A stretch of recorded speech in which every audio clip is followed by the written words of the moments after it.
Olá, pessoal, sejam muito bem-vindos. Na aula de hoje, nós vamos analisar uma coletânea que eu trago para vocês com as 10 principais decisões do Supremo Tribunal Federal no ano de 2021. Nós vamos iniciar o nosso estudo pelo informativo 1041. Vamos lá?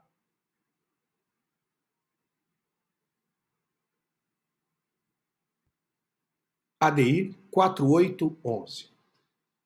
Abre o STF dizendo: é inconstitucional norma de Constituição Estadual que dispõe sobre o processamento e julgamento de governador e vice-governador nos casos de crime de responsabilidade. Bom, primeiramente é importante destacarmos que essa decisão do Supremo Tribunal Federal, ela vem na esteira de uma série de decisões anteriores no mesmo sentido, inclusive o STF sumulou esse entendimento. Súmula vinculante número 46. Vamos a ela. Súmula vinculante número 46. Diz lá: a definição dos crimes de responsabilidade e o estabelecimento das respectivas normas de processo e julgamento são de competência legislativa privativa da União. Significa dizer que a Constituição Federal, ela confere à União a definição de regras de natureza processual. Veja lá o artigo 22, inciso 1, o que diz: compete privativamente à União legislar sobre. Inciso 1, direito civil, comercial, penal, processual. Logo, a competência para definir os crimes de responsabilidade e também as regras de processo e julgamento, essa competência é da União. Portanto, é inconstitucional, Constituição do Estado, que estabeleça regras de processo e julgamento para governadores de Estado, vice-governadores de Estado, nos casos de crimes de responsabilidade. Eventual norma que conste da Constituição Estadual anterior à Constituição de 88, ela também não seria recepcionada. Importa também aqui fazermos um outro destaque. Se a Constituição Estadual não pode dispor sobre regras de processo e julgamento, cabendo, como dito, à União legislar, essas regras devem ser estabelecidas em lei federal. Não houve edição dessa lei federal posterior à Constituição de 88. Aplica-se, portanto, a Lei 1079 de 50, que foi recepcionada parcialmente pela Constituição de 88. Atenção com o que eu disse. Foi recepcionada parcialmente pela Constituição de 88. Muito cuidado, por exemplo, com o artigo 78 da lei. Vamos lá, na Lei 1079 de 50, artigo 78. Artigo 78. O governador será julgado nos crimes de responsabilidade pela forma que determinar a Constituição do Estado. Risque essa parte. Pela forma que determinar a Constituição do Estado. Essa parte não foi recepcionada. Se essa parte não foi recepcionada, deve ser observado no processo de julgamento de governadores e vice-governadores, no caso de crimes de responsabilidade, as regras estabelecidas nessa lei. Por exemplo, parágrafo 3º do mesmo artigo 78, veja lá.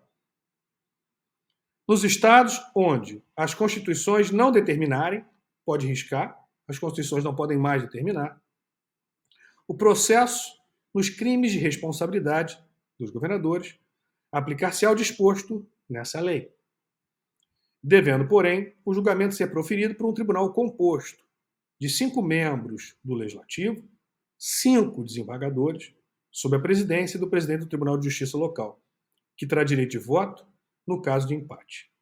A escolha desse tribunal será feita, a dos membros do Legislativo, mediante eleição pela Assembleia Legislativa, e a dos desembargadores, mediante sorteio.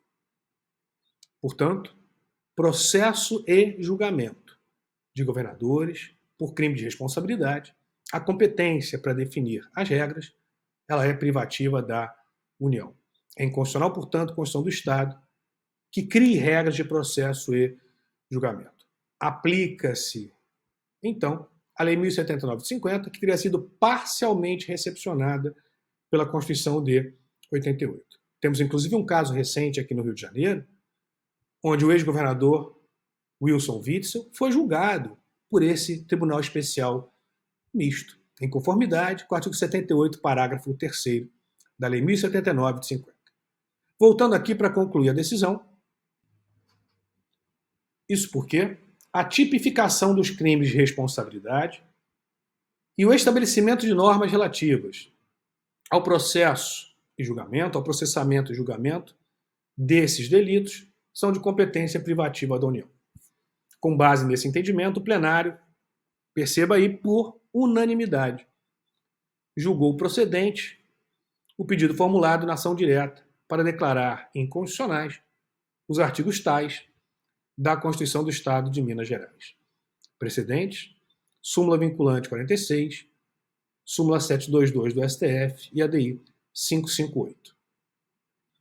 A segunda decisão que eu trago, ainda no informativo 1041 do STF, toca num ponto importante que recentemente tem sido objeto de indagação em concurso público, principalmente nas fases de provas orais. E a indagação é: doutor, existiriam normas infraconstitucionais irrevogáveis? Por exemplo, existiriam leis irrevogáveis? A sua resposta, de acordo com a doutrina prevalente no Brasil, de acordo com o posicionamento do Supremo Tribunal Federal, deve ser: a princípio, não. Peraí, professor, como assim a princípio não? Porque nós temos que analisar se em determinada situação específica, eventual revogação de uma lei, ela acaba por acarretar a eliminação, por exemplo, de um direito que já havia sido implementado, que já havia sido efetivado. Nesse caso, se a revogação ela elimina aquele direito, se ela acaba por, na prática, impedir que aquele direito seja exercido, se a revogação torna inefetivo um direito que estava em plena efetividade em razão da lei revogada, nós podemos dizer que essa eventual revogação é inconstitucional. É inconstitucional por quê? Porque ela veda, a Constituição, ela veda implicitamente o retrocesso. E se você tem uma lei que estabelece um direito, que regula o exercício desse direito, que confere efetividade a esse direito, e essa lei ela é revogada, sem que você tenha uma contrapartida, e a consequente revogação da lei acaba por tornar o direito inaplicável e inefetivo, essa revogação seria inconstitucional, porque a Constituição, como falado, veda o retrocesso. Então, o princípio da vedação do retrocesso, ele é um princípio que deve ser observado quando da revogação de leis, principalmente de leis que estabeleçam direitos fundamentais, que garantam o exercício de direitos, sejam normas de caráter protetivo. Nessas hipóteses, eventual revogação por si só, sem a contrapartida, sem medidas alternativas, simplesmente eliminando aquele direito que já foi implementado, seria inconstitucional. Então, a sua resposta mais adequada deve ser: a princípio, a revogação por si só, ela não é inconstitucional. Mas é necessário se tomar um cuidado, se ter atenção com as hipóteses de revogação em que você elimina um direito já efetivado, sem a contrapartida. Revogação que não trata especificamente de aperfeiçoamento ou substituição da lei revogada por uma nova lei, mas sim, pura e simplesmente, da eliminação daquele direito. Aí, nesse caso, a revogação é inconstitucional. Nessa hipótese, poderíamos dizer que a norma seria irrevogável. Irrevogável sem que exista uma outra norma que aperfeiçoe aquele direito, que confira uma contrapartida em relação àquele direito que eventualmente está sendo revogado. Vamos ver como o STF decidiu. ADI 747 e ADI 749-DF. Diz lá a decisão: a revogação de normas operacionais fixadoras de parâmetros mensuráveis necessário ao cumprimento da legislação ambiental, sem a sua substituição ou atualização, compromete a observância da Constituição Federal, da legislação vigente e de compromissos internacionais. Então veja que o STF já abre dizendo que a revogação pura e simples de norma operacional, de proteção ao meio ambiente, sem a sua substituição, sem a sua atualização, ela compromete o quê? A proteção ao meio ambiente. Ela caracteriza um retrocesso. Então veja que interessante. A revogação pura e simples seria inconstitucional. Então nós poderíamos até mesmo afirmar, e aí numa prova oral você pode discorrer e dizer isso, você pode dizer para o examinador, olha, a revogação pura e simples, em algumas hipóteses, se mostra inconstitucional, porque afeta, portanto, direitos fundamentais, violando o princípio da vedação ao retrocesso. E aí, como destaque, você pode exemplificar com a revogação de normas de proteção ao meio ambiente. Então o STF já sinaliza que a revogação pura e simples, por si só, ela seria inconstitucional. Então é muito interessante essa decisão. Vamos voltar a ela? O direito ao meio ambiente, ecologicamente equilibrado, se configura como direito fundamental da pessoa humana. Então veja aqui, o direito ao meio ambiente. Por isso, a incidência do princípio da vedação do retrocesso. Pois estamos tratando de um direito. Então, o direito ao meio ambiente, ecologicamente equilibrado, se configura como direito fundamental da pessoa humana. Na condução das políticas públicas assecuratórias do direito fundamental ao meio ambiente ecologicamente equilibrado, cabe à administração fazer cumprir a Constituição e as leis, conferindo-lhes a máxima efetividade. Cumpre salientar que a adequada tutela do direito ao meio ambiente ecologicamente equilibrado é norteada pelo princípio da precaução, que alicerça a preferência de preservação, ou melhor, alicerça a preferência de preservação à restauração. Preferível, portanto, se preservar do que se restaurar. A supressão de marcos regulatórios ambientais, então perceba, a supressão, a eliminação, a revogação.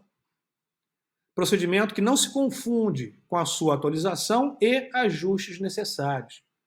Configura quadro normativo de retrocesso. Olha a expressão, retrocesso. No campo da proteção e defesa do direito ao meio ambiente ecologicamente equilibrado. E, consequentemente, dos direitos fundamentais à vida e à saúde. A ponto de provocar a impressão da ocorrência de efetivo desmonte da estrutura estatal de prevenção e reparação dos danos à integridade do patrimônio ambiental comum. Além de vulnerar princípios basilares da Constituição e sonegar proteção adequada e suficiente. Quando o STF fala em proteção adequada e suficiente, nós temos aqui a incidência do princípio da proporcionalidade no seu viés da vedação à proteção insuficiente ou da proibição de insuficiência. Retomando, então, além de vulnerar princípios basilares da Constituição e sonegar proteção adequada e suficiente, aplicação, como falado, da proporcionalidade no seu viés da vedação à proteção insuficiente. A direito fundamental promove desalinho, quando não o rompimento, em relação a compromissos internacionais de caráter supralegal assumidos pelo Brasil, que moldam o conteúdo desses direitos. Com esse entendimento, o plenário julgou procedente o pedido formulado na DPF 747 e parcialmente procedente, eu até coloquei aqui embaixo a DI, tá? A gente corrige, e parcialmente procedente a pretensão deduzida na DPF 749 para declarar a inconstitucionalidade da resolução 500 de 2020 do Conselho Nacional do Meio Ambiente, CONAMA, com a imediata restauração da vigência e eficácia das resoluções CONAMA 284 de 2001, 302 de 2002 e 303 de 2002, como já definido na medida cautelar anteriormente deferida no informativo 1000. De igual modo, o colegiado reputou ser improcedente o pleito de inconsolidade da resolução do CONAMA 499 de 2020. Faça apenas essa pequena correção. A DPF 747 e a DPF 749. A próxima decisão diz respeito à possibilidade ou não de parlamentar ter o poder individualmente de requisitar diretamente informações do Poder Executivo. Se seria, por exemplo, possível que constituições estaduais conferissem esse poder a parlamentar individualmente. É importante, primeiramente, rememorarmos as funções do Poder Legislativo.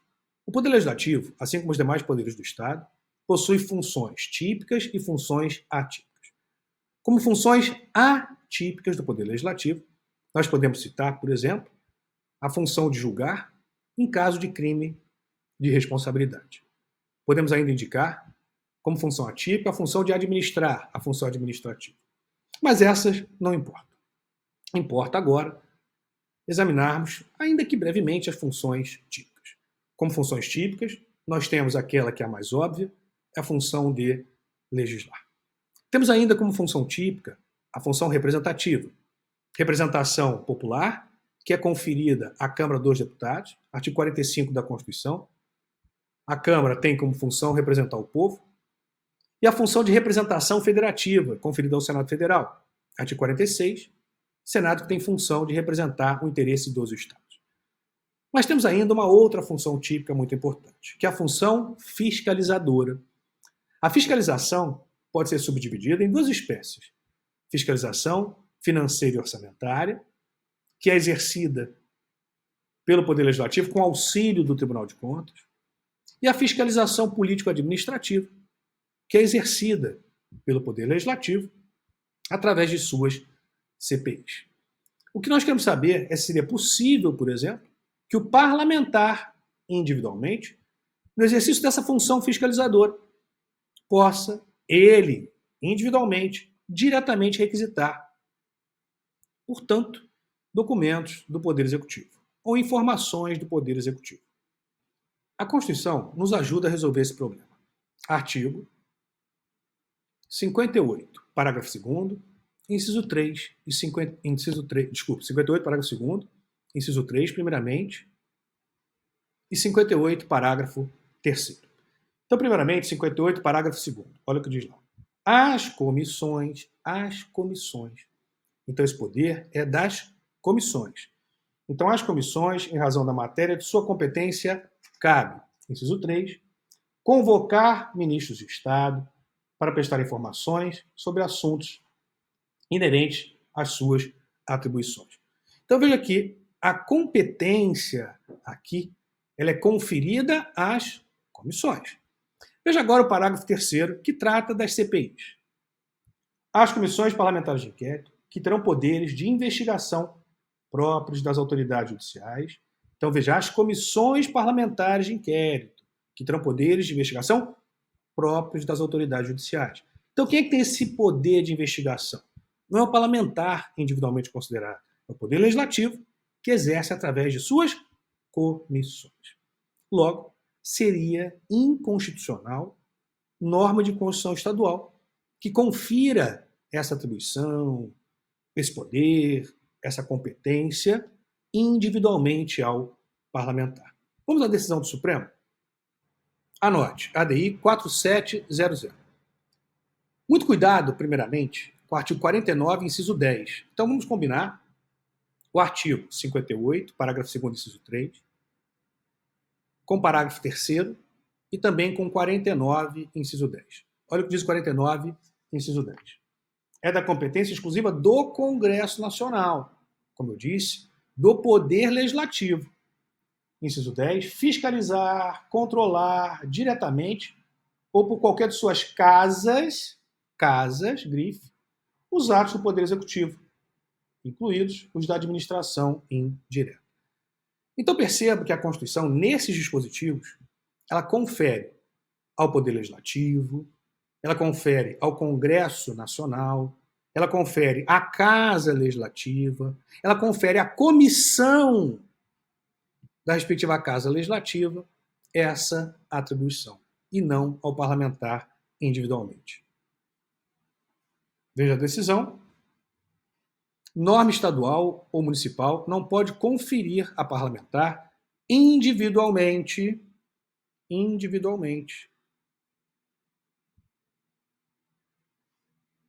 o poder. A prova, por vezes, pode colocar competência, atribuição, o poder de requisitar informações ao Poder Executivo. a Constituição Federal é taxativa quanto à atribuição exclusivamente conferida às casas do Poder Legislativo para fiscalizar os atos do Poder Executivo.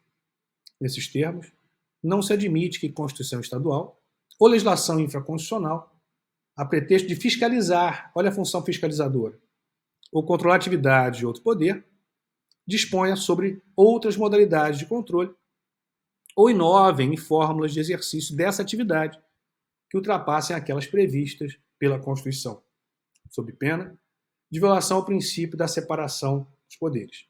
Fica ressalvado, no entanto, a possibilidade do parlamentar atuar na condição de cidadão, nos termos constitucionais e legais aplicáveis à matéria, em conformidade com o artigo 5º, inciso 33. Esse detalhe final é importantíssimo. Então, o parlamentar ele não terá poder de requisitar informações do Poder Executivo na condição de parlamentar, individualmente. Mas ele pode fazê-lo, por exemplo, na condição de cidadão, em conformidade com o artigo 5º, inciso 33. Olha o que diz lá. Artigo 5º, 33. Todos têm o direito de receber dos órgãos públicos informações de seu interesse particular ou de interesse coletivo ou geral, que serão prestadas no prazo da lei, sob pena de responsabilidade, ressalvadas aquelas cujo sigilo seja imprescindível à segurança da sociedade e do Estado. Então, embora ele não possa fazê-lo, requisitar essas informações na condição individualmente de parlamentar, poderá fazê-lo como qualquer cidadão. Com base nesse entendimento, o plenário, por unanimidade, julgou procedente a ação ADI para declarar a inconstitucionalidade da expressão a qualquer deputado, constante do caput do artigo 101 da Constituição do Estado do Rio de Janeiro. Precedente, ADI 3046 e recurso extraordinário 865401. Nós vamos fechar esse bloco e já voltamos.